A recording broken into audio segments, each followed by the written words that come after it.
All right, guys. Good morning or afternoon, and welcome back again to Algebra 2 today. Today, we are talking some more about exponential models. And in particular, we're going to kind of revisit a topic we started talking about before spring break, before we start getting into some of the more complicated setups like compound interest, continuously compounding interest, and the modeling scenarios that we can use there to take those things and apply them to some real world problems. We are also getting ready to take our first content check for Unit 6 on just the basics of exponential functions, how to graph them, work with their tables, develop some models for them. So I wanted to kind of pump the brakes a little bit and just revisit some of these topics before we go too terribly far into the future. Today, you're going to have a sub, which means you should be watching this video lesson. Well, the sub's here, and just like any other day, we have assigned slots for our phones in the caddy. Make sure that you turn in your phone to the correct assigned slot. For the video, you should watch this on your Chromebook. If you don't have your Chromebook, you can watch this on a friend's Chromebook so you guys can share. I'll also have some instructions for the sub if they want to try and put it up on the whiteboard too, with a link to the video here on YouTube. But in the meantime, we're going to dive back into some stuff we had visited before the break and kind of talk a little bit more about some of these scenarios and how we can model these problems as we find them out in the real world. So we're going to start with a warm-up in the notes spiral on page 83. There at the top, there's a problem, which is modeling population changes for two different cities. One city is Albuquerque, New Mexico, and another one is Virginia Beach. The interesting thing you'll notice here is that the way that the populations are changing for these are not the same. New Mexico is growing by 8,000 people per year, or rather Albuquerque, New Mexico, while Virginia Beach in Virginia is growing at a 1.2% rate year over year. What we want to try and figure out is how long it's going to take for the population of Virginia Beach to eventually overtake the population of Albuquerque. So where the population of Virginia Beach is going to be higher than that of Albuquerque. So what I want you to do is I want you to pause the video here, and I want you to take like 8 to 10 minutes with your group mates to try this problem first on your own, just to kind of see what you remember about the process. I'll go over this one in just a minute, but I want you to pause the video, like literally stop the video and try this real quick, just to see what you're remembering or what's feeling kind of fuzzy. All right. So here on this particular problem, we've got two different cities whose populations are changing over time. We want to try to figure out how long it's going to take for one population of one city to be equal to or greater than another. What you've probably noticed in the problem statement here is that we know that in this particular instance, the population of Albuquerque starts at 560,000 and it's changing by 8,000 people per year. So if I wanted to just sort of record some values so far, what I'm going to get out of this initially is if Albuquerque starts with 560,000 people, and 1 year later they have 8,000 more, then I can say pretty confidently that their population is going to be 568,000, and that's it. Doesn't require much else work than that. If I wanted to figure out their population 2 years in the future, well, I'm going to do 568,000 plus 8,000 more. So I'll see there that I got 576,000 in that case. A year after that, if I've got 576,000 and 8,000 more, then I'm going to hit like 84,000. And then from there, right, you see this process is going to continue. I'm going to have 5, 9, and then 2, and then 0, 0, 0. My handwriting is not too great here, so I'm kind of trying to finagle this with my touch stylus. So the population is growing, but it's growing at a fixed rate, right? It's growing 8,000 people every year that goes by. Not terrifically interesting. It's Virginia Beach that's a little different. Virginia Beach starts at 438,000, and their population is changing by 1.2% per year, and they're growing, right? So they're gaining 1.2% of their population back onto the original value as the years go by. And we're trying to figure out how to build a model for that, an equation, right? Now, to kind of help to figure out exactly what's going on here, let's figure out, say, what 1.2% of 438,000 is. So I know I'm going to have to do 438,000, and I know I need 1.2% of that. But what I want you to ask yourself real quick is how do you take 1.2% of something? Do you add that? Do you multiply it? Do you divide it? Like, what do we do? One of the things that we also got to think about is what is 1.2% expressed as a regular number again? Because percent is just kind of like a relative term, right? We want that as an actual numerical value in order to figure out the population changes. Now, one thing that always helps me is if you think about percent, it means per or a number per 100, right? So if I've got 1.2%, that's the same thing as saying 1.2 out of 100. If you plug that into a calculator, you'll see 1.2 divided by 100 is 0.012 as a decimal. So we definitely want to work with that value, not necessarily the percent that we start with.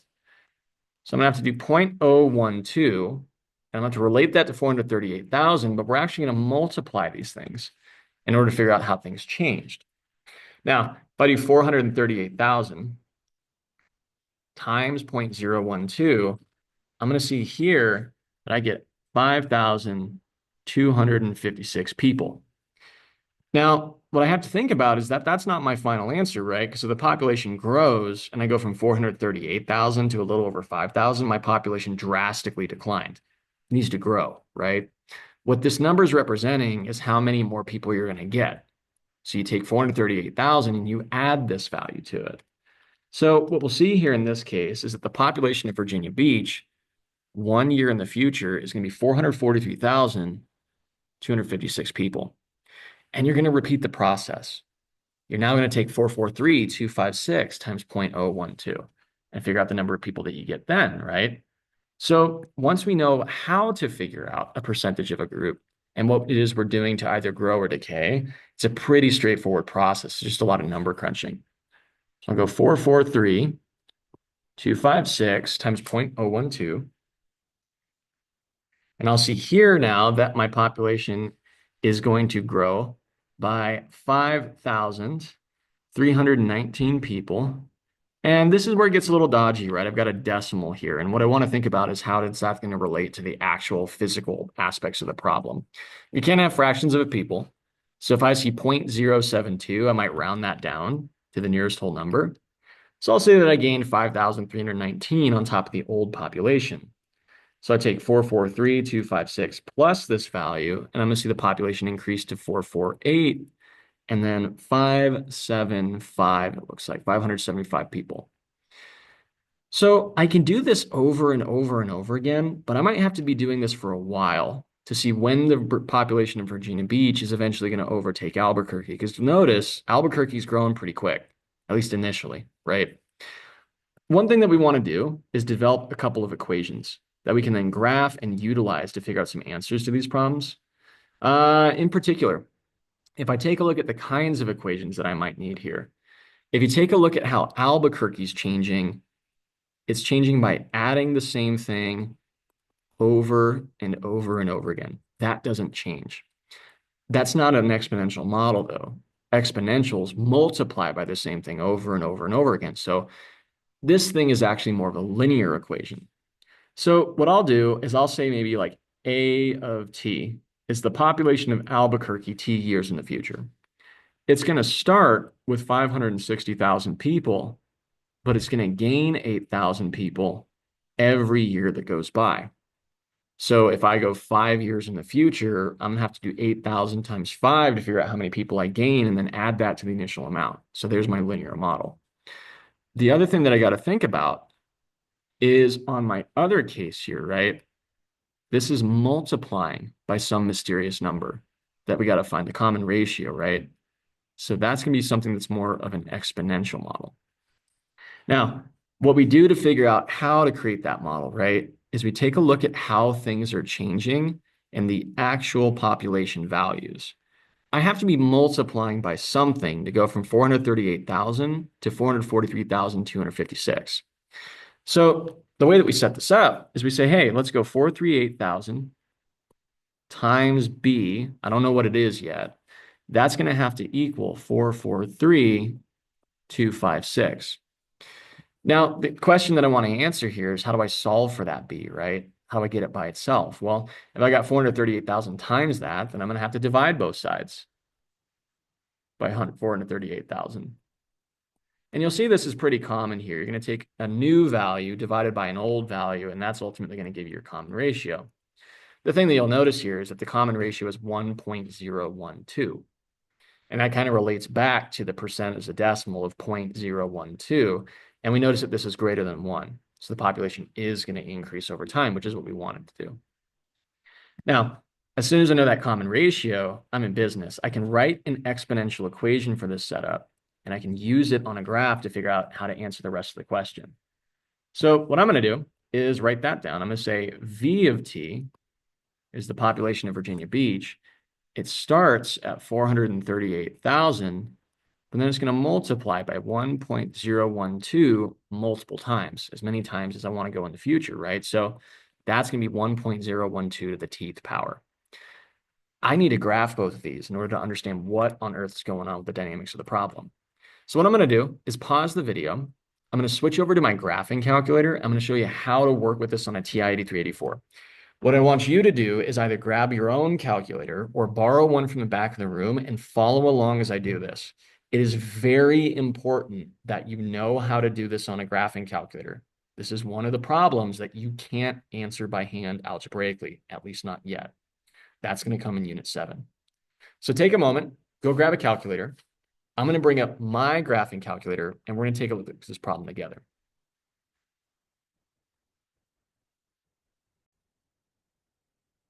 All right, so here we are. I've got a virtual graphing calculator. It's going to do things in full color.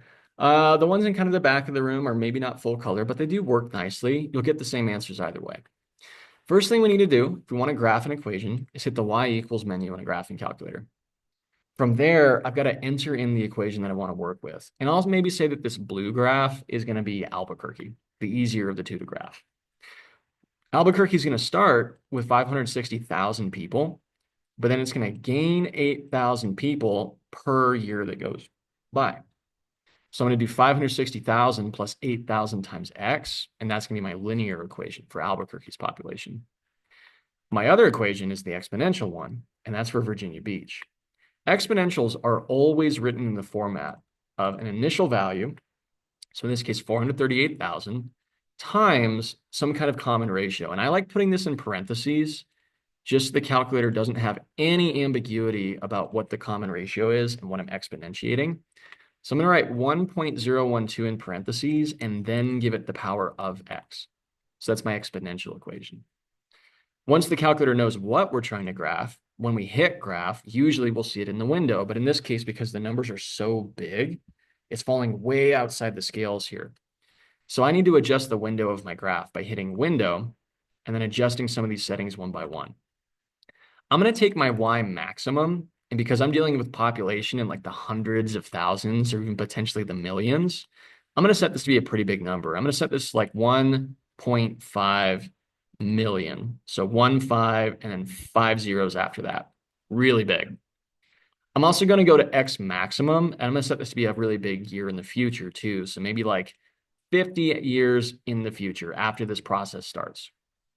Once I adjust the window and I hit graph, now I'm going to be able to see things in the scale of the problem that I'm working, right? What you'll notice is that the blue graph here that's linear, that's representing the change in Albuquerque's population, and it's steady. It's a linear function, right? So it's got a slope of 8,000. It's got a y-intercept, 560,000. It's not changing. Very, very simple. The red graph is the population of Virginia Beach, and it seems to be increasing slowly for the first 50 years and doesn't overtake that population. What we also want to do is continue exploring further in the future. So maybe it's not in the first 50 years, but maybe in the first 100 years that this population shift happens. So I'll take X max, I'll set that much larger, like X equals 100, and then I'm going to see it, right? There's a point in the setup for this graph in which that Virginia Beach model, the one in red, goes equal to or greater than the blue model, the model for the population of Albuquerque. I want to find that exact moment. And in order to do that on a graphing calculator, I'm going to have to go second trace to the calc menu, and I'm going to have to choose option 5 there. That's the intersect menu. So I'll choose that. What it's going to do is snap to the two different graphs that I drew. If you only have two graphs, this step is kind of pointless. You just hit enter, enter, enter. But if you have multiple graphs, like 3 or more, you want to confirm which ones you actually want to work with. So in this case, the first curve is going to be this one in blue. I'm going to take this little blinking spider and put it close to that intersect point. It doesn't have to be right on top of it. I'm going to hit enter. And then it's going to snap to the other graph and say, hey, this is the second curve. And I'm going to say, yes, it's close to the intersection point, so I'm good there. And then finally, it's going to tell us, hey, do you want us to guess this point? And we definitely do. So you'll usually hit enter, enter, enter 3 times. The place that it found is the exact moment that the populations became exactly the same. So anything from that time onwards, the population of Virginia Beach is greater than that of Albuquerque. If you take a look at some of the coordinates that they give us, they're telling us that when x equals 89.8 roughly, so almost 90 years in the future from this process, that's when the change is going to happen. The exact population at which it happens is about 1,278,344 people, rounding to the nearest whole person, right? So that's how you do that with a graphing calculator. Any kind of question when you're asked when something happens, you're going to need to do this graphically. There's no way to do it by hand algebraically yet. That's not to say that you can kind of figure it out if you do a little research on your own, but that's going to be something we focus more on when we come back to Unit 7. For the moment, I'm going to emphasize the calculator-based approach because it's a very flexible way to find solutions across all different kinds of problems that you might see. Really useful skill in the SAT. It's been a skill that we've been building up all the way since August now. So that's a nice little warm-up just to kind of review some of the basics. Where we're going for the rest of the unit. We are going to start taking our content checks for 6.1 and 6.2. I believe in the next couple of days, this Wednesday and Thursday, which actually I think is March 26th and 27th. I think this is off by a day. We're also going to take our Unit 6 summative about the April the 12th to the 15th. It's about halfway through the month of next month. We'll finish up our final summative for the year. Once again, phone should be away in class. It should be turned in at the wooden caddy. I shouldn't have them out. You don't need them for any reason. Otherwise, for capstones, we're going to have one more capstone when we get into Unit 7. That's going to be on logarithms. If you're passing the first 2, you don't have to pass the third one to show the district you're ready to graduate. That'll be the goal. We want all of our students to pass all 3 of the capstones, but you don't necessarily have to. If you're passing only one of the 3 so far, you must pass the logarithms capstone. If you're not passing any of them at all, you should scan this QR code after the lesson's done and sign up for a time after school on Wednesday and Thursday to do some review and retake sessions. Otherwise, this is how things are going to pan out as we go into kind of the final days of March and in the first few days of April. We're going to get most of the way through our material for exponential functions. From there, we'll take another content check for 6.3 to 6.4. We'll get into some graphing and then some solving problems, and then we'll start switching gears to our summative. For our time today, we're going to kind of revisit some stuff that we saw prior to the break to kind of recap and review what we know so far, how to use exponential problems to model real-world situations. We're going to do that by looking at graphs. We're going to use descriptions of problems, word problems, tables of values. There's lots of different resources we can use to try and make sense of these things. Exponential functions as a family of functions are things that change by multiplying by a result over and over and over again, a common ratio. Exponentials are nonlinear. You get these graphs that are not a straight line. They increase really quickly or they change really quickly. And we'll see some examples of that on the next slide and exactly what I mean by that. The basic idea is that you have some initial value A times your common ratio B, but it's B times B times B times B times B many times, right? So we write that as a shorthand, B to the X power, where X is just the number of multiplications you want to happen. So it's kind of a small, dense way of capturing a type of behavior. We know that there's exponential growth functions and there's exponential decay functions. And we saw some examples of those from before the break. Anything that has a common ratio greater than 1 is going to be growth. So things are going to increase over time as you go to the right. Anything less than 1 is going to decrease as you go to the right. And that makes sense because half of a half of a half of a half of a half just keeps getting smaller, right? The other thing to notice is that they have horizontal asymptotes. Neither one of these graphs is crossing the x-axis. Because even if you did half of a half of a half of a half of a half of a half, you still have something. It's not 0. It's really small, but it's larger than that. You get that behavior going backwards with exponential growth further to the left. To the right, it kind of blows up. We talked about these back for the break, so hopefully that feels kind of familiar. What I want to do is get into an activity with you guys just to kind of put this into some more real world context, to further convince you of the usefulness of these types of equations and models. So what the sub's going to do is hand out to you guys some copies of what's going to be an insert to our notes. So we're moving away from the note spiral and going into this activity that's going to be called How Students' Loans Worked. It's a Skew the Script resource. It's a nice little lesson that they built that I wanted to do just to kind of further cement what's happening. And this will take maybe like 45-ish minutes or so, where you're going to be working with groups and kind of pausing the video at multiple places in the lesson. So the scenario that we're working in is that an individual on Twitter, a woman named Sarah Kelly, recently graduated from college. In order to go to college, she had to borrow some student loans, and she borrowed $38,876 total. So every year that went by, she figured out how much financial aid she would need. She'd borrow the loan. She borrowed all that money from one private lender, one lender, one loan, right? So there's not like multiple loans to track. It's all in one big package. Since she graduated, she's paid that lender $31,501.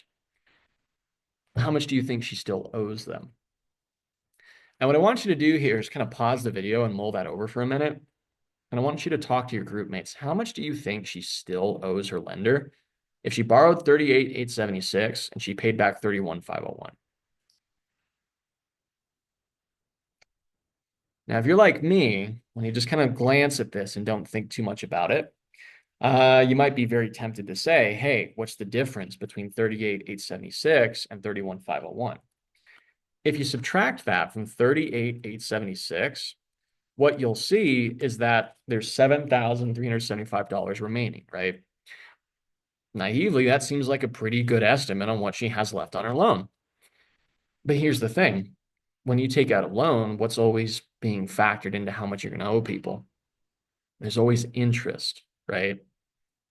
So depending on when she made that payment and depending on what her interest rate is, that might drastically change how much she still owes on that loan. And that's going to be precisely the thing that we're going to explore a little bit more. Now, we're going to start with a small problem before we graduate to the full problem of really answering Sarah's question. We're going to start small, work our way big. This is a really common like math problem solving strategy. If you run into something that's really hard, try a simpler problem first and then kind of revisit. So you get the gist of it, the structure of it, right? The feel of it. The smaller problem that you're going to work real quick with your group, maybe about 10 minutes or so, is this one, a problem in which you borrow only $100, maybe from a friend or a family member, and you agree to pay it back with 5% interest, right? You don't specify when you're going to pay it off. So your agreement with your friend or your family member is that you're going to do 5% interest annually. So every year that you don't pay back the loan, you're going to owe 5% more on top of the initial balance. With your group mates, I want you to take about 10 minutes here. So pause the video. I want you to run some calculations. If you don't pay back the loan in 1 year, or 2 years, or 4 years, or 10, or 30, or 50, how much are you going to owe your family member or your friend? So go ahead and pause the video. I want you to take it row by row, one step at a time. I want you to generate some data, and then I want you to think about a model, an equation for the balance of this loan.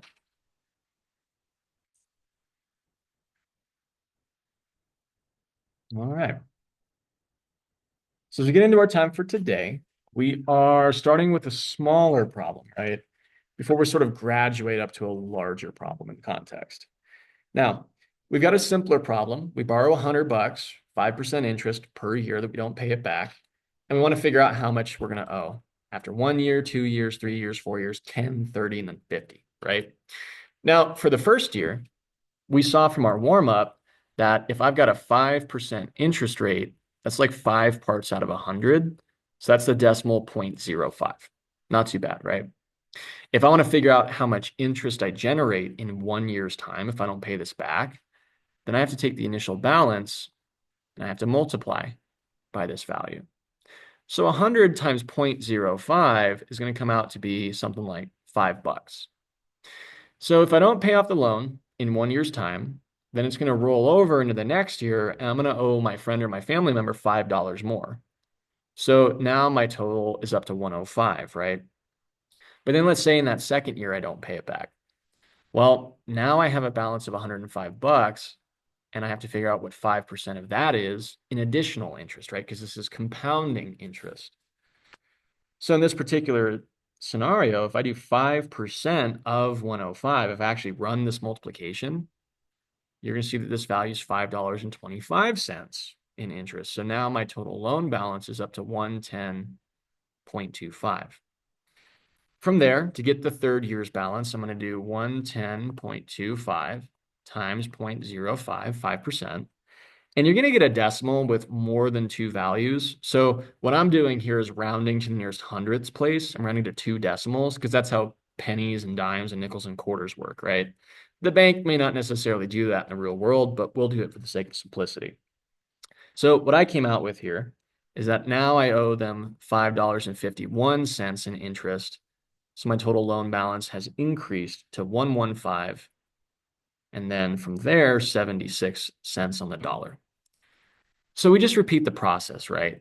There's not a whole lot going on here as far as like difficult thinking. It's a very algorithmic process. You just kind of repeat. You turn the handle on the machine until you get results. If I do 5% of this balance, rounding to two decimal places, I get $5.79. So now my total loan balance is up to 121.55. Here's where I hit my first roadblock. Do I want to do this 6 more times to figure out how much I have in 10 years? Do I want to do this 26 more times to figure out how much I'm going to owe in 30 years? Probably not, right? You could, and it would work. It's just really tedious. Instead, I want to recognize that I'm repeatedly multiplying. So that means I must be dealing with an exponential model. And if you take a look at the balances, we want to figure out what we're multiplying the balances by in order to get that common ratio. Now, you can do this with any pair of balances that you want, so long as they're sequential, one year after the other. So year 1 to year 2, year 2 to year 3, year 3 to year 4, year 0 to year 1.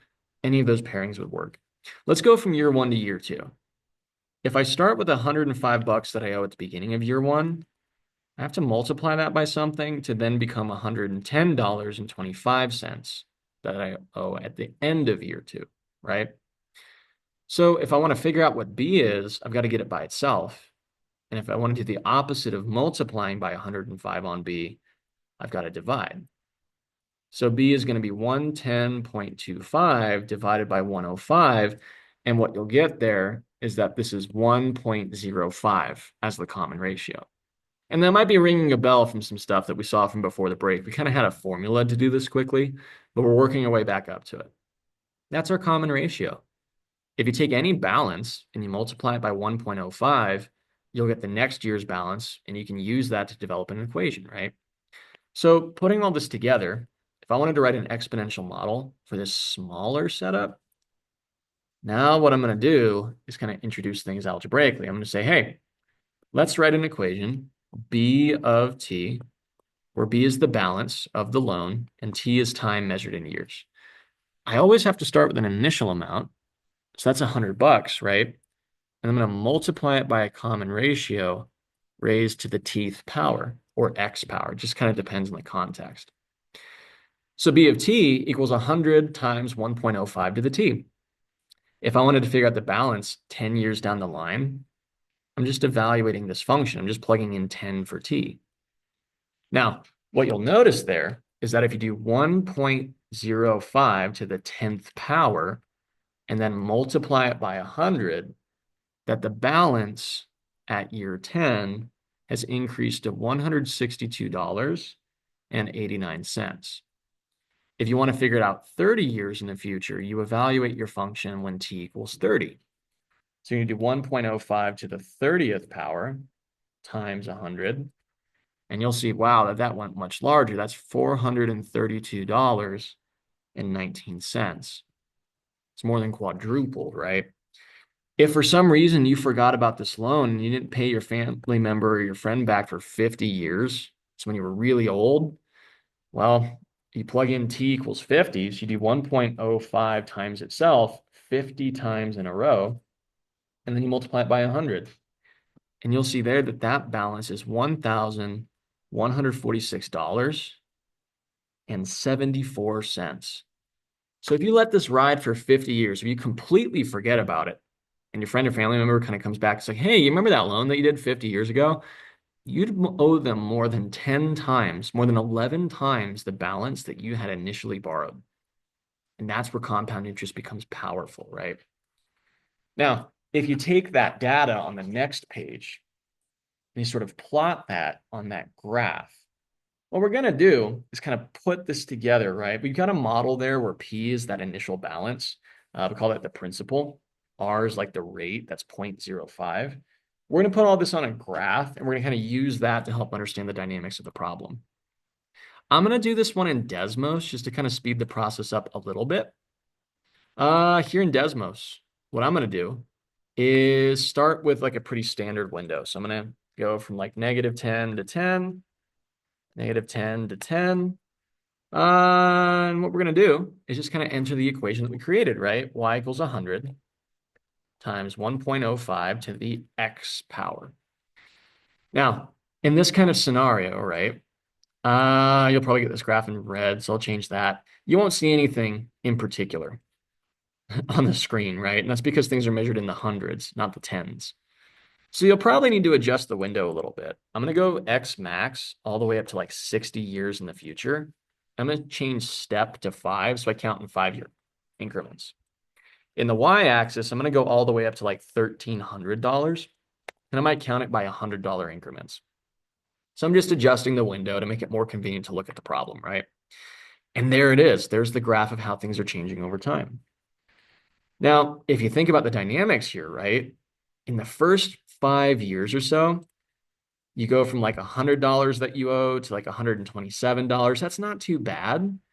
On average, that's only about a $27.63 increase. It's not terrible.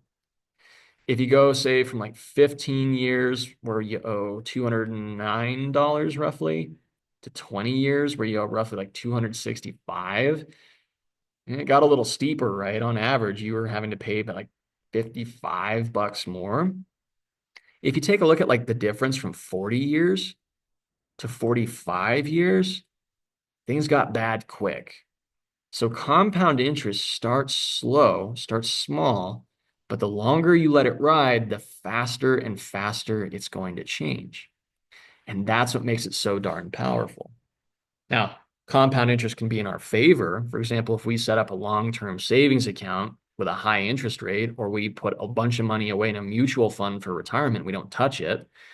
It could also be bad in the case of where you're borrowing money, where you have to pay back the balance plus interest. So this is a really useful graph to kind of get us to understand the dynamics of the problem. And this is going to be a smaller solution that's going to help us kind of identify what was going on in Sarah's case. Now, I'm going to go back to our slides here, and we're going to continue kind of returning to the actual problem that it is we're trying to solve. We want to revisit Sarah's conundrum, right? Where she takes out $38,876 and she pays back $31,501. It turns out that in reality, she still owes them $47,023 more. She paid back almost all of the initial balance, and now she owes them more than what she had initially borrowed, almost $10,000 more.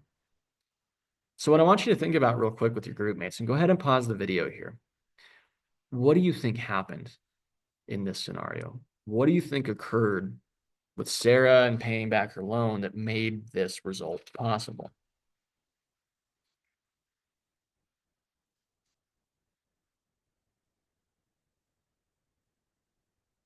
Right. So one thing you might be thinking about, right, was like, well, how on earth does that work? How can you borrow money, pay down most of it, and then owe them much more than you had initially borrowed in the first place, even after you pay back that massive sum, right? Some of you guys might also be recognizing, well, if you take a look at that old graph that we drew for a much smaller problem, things increased quickly later on down the road. So it might be the case that Sarah was waiting too long to start paying down her student loans, right? She let it ride for years and years and years. And then by the time she was ready to make that payment, things had gotten out of control, right? And that's a significant danger of taking out loans, especially for colleges, cars, houses, or credit cards. You got to be really, really careful with these things. They can be very dangerous. Now, what we're going to do is kind of graduate to the full problem, the full modeling context that we're trying to work.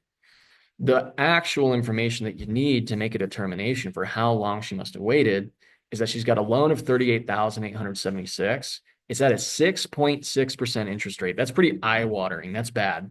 That's a really obnoxiously high rate. There are sometimes higher rates than that, which are terrible. This is pretty high. It's not great. The loan is going to compound annually. That's not really how things work. They usually compound monthly, and we'll see in 6th grade that it's even worse. But for the sake of simplicity, we're going to stay with annual compounding, just because it's what we're working with in this particular lesson in the unit. What I want you to do with the group mates is kind of figure out, well, if initially she's not able to pay on her loans regularly or do a big lump sum payment right off the bat, let's say that she has to let it ride because she's right out of college. She's having a hard time finding a career. She's like scrimping and saving and paying for her necessities like groceries, her car insurance, her rent. She just doesn't have the money to spare, right? Let's say that she waits and just starts saving as much as she can over time to make a big payment later on down the road. How much is she going to owe 1 year later, or 2 years later, or 3 years later, or 11 years later? And what I want you to think about is how you can use a table of values or create an equation. It's going to help you answer that question. So same thing, just like we did in that first problem, I want you to pause the video here. Take maybe like 10 to 15 minutes with your group mates and try it. Try it yourselves. The skill that we're developing here is how to like approach a math problem, collect some data, make some observations, and then build a model to get to a solution. So it's really valuable practice. But you guys go ahead. Give me like 10, 15 minutes, give that a spin. And once you and your group mates have felt like you made some good progress, feel free to continue the video where we'll pick back up and kind of discuss what's happening here.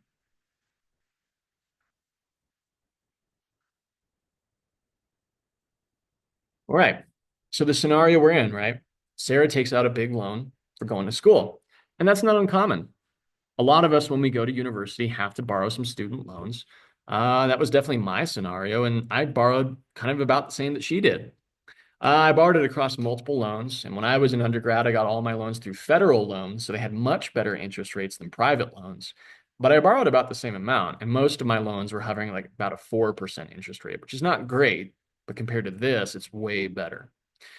Now, if you want to figure out in this scenario, right, how things are going to be changing if we know that it's an initial balance of 38,876, 6.6% interest rate is compounding annually, we have to start by figuring out the way that this rate turns into a decimal.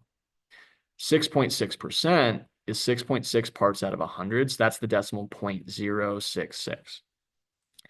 So if I wanted to figure out, say, how much she's going to owe on the loan 1 year in the future if she doesn't pay things off, well, I know the initial amount is 38,876.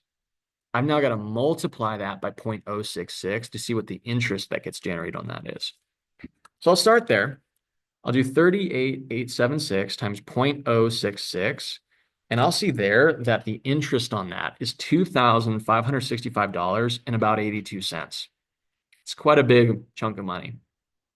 So if she goes a whole year without paying off her loan, she's still going to owe the initial amount, but she's also going to owe 2565.82 extra. So now her total balance amounts to $41,000, 441, and it looks like about 82 cents, right? And I'm rounding to the nearest penny just to kind of keep it convenient. But let's say that she can't pay it back until another year. So she lets it continue to generate interest. Well, now we're going to do 41,441.82 times 0.066. And I'm going to see the interest that got generated in that second year is $2,735.16. So I got to add that onto the current balance. So 41,441.82 plus this result, right? So now what we're at, no, I did an error here, 41,441.82 plus that guy, there we go, amounts to 44,176.98, right? So even if she only waits a couple of years, she owes them $6,000 roughly more on the initial balance than what she had initially borrowed. So even in the beginning, right, this is kind of a lot of money. And that's what happens when you borrow like tens of thousands of dollars versus thousands or hundreds of dollars, right? Everything scales. So if we take a look at the scenario, we could keep doing this like 9 more times to get to the 11th row of the table, but there's a faster way. Think about it this way. You're constantly multiplying by the same thing over and over and over again. The common ratio between the balances themselves, we don't know yet. But if I wanted to figure out their value, I could say, hey, let's go from 38,876 times this and become the next one in the sequence, 41,441.82.